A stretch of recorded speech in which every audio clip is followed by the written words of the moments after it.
The debate that has been political conquest यानी कि राजनीतिक इफेक्ट.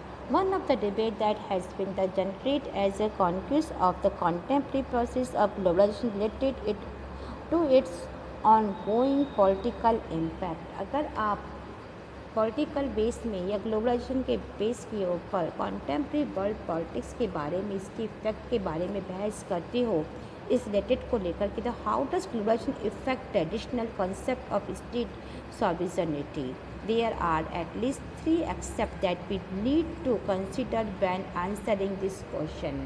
तो हम देखते हैं इसका क्या इफेक्ट पड़ता है और स्टेट की डोमिनेंस के बारे में, इसके कल्चर के बारे पर, इसकी ग्लोबलाइजेशन के ऊपर क्या इसका इफेक्ट है. अब इस क्वेश्चन का जवाब देते हुए हमें कम से कम 3 बातों का ध्यान रखना जरूरी है. At the most simple level, globalization result is an the erosion of state capacity. Number first है, सीधा सवाल यह है कि ग्लोबलाइजेशन के कारण स्टेट की क्षमता या सरकार को जो करना चाहिए क्या उसकी कैपेसिटी है, and that is the ability of government. और गवर्नमेंट की क्या एबिलिटी है to do what they do, कि वो क्या कर सकती है. All over the world the old welfare state, पूरी दुनिया के जितने भी पुराने वेलफेयर स्टेट है, is not the going way to a more minimalist state that perform certain core functions such as the maintenance of law and order had the security of its citizen.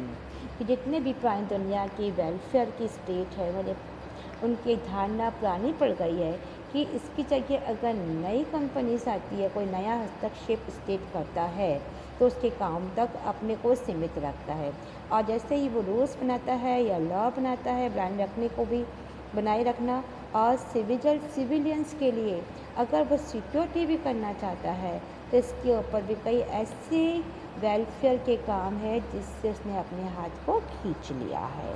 How will इस withdraw for many of its earlier welfare functions, जो welfare के function से उसको उसने withdraw कर दिया है जो कि इकोनॉमी एंड सोशल बिंग से रिलेटेड थी.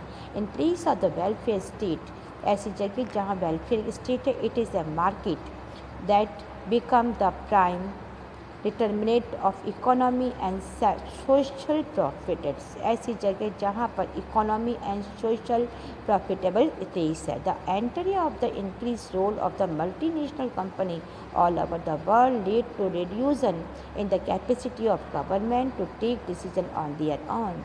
कि मल्टीनेशनल कंपनी आती है और वो अपना सेल्फ डिसीजन लेती है, इससे गवर्नमेंट जो अपना डिसीजन लेती है उसके ऊपर इफेक्ट पड़ता है कि उनके जो इफेक्ट होते हैं, गवर्नमेंट के जो डिसीजन होते हैं वो बहुत ही, उनकी क्षमता बहुत ही कम होती है. At the same time globalisation does not always reduce state. इसी समय ग्लोबलाइजेशन में जो स्टेट है उसमें रिड्यूस कैपेसिटी नहीं है. The primary of the state, और जो ऐसे स्टेट जो प्राइमरी हैं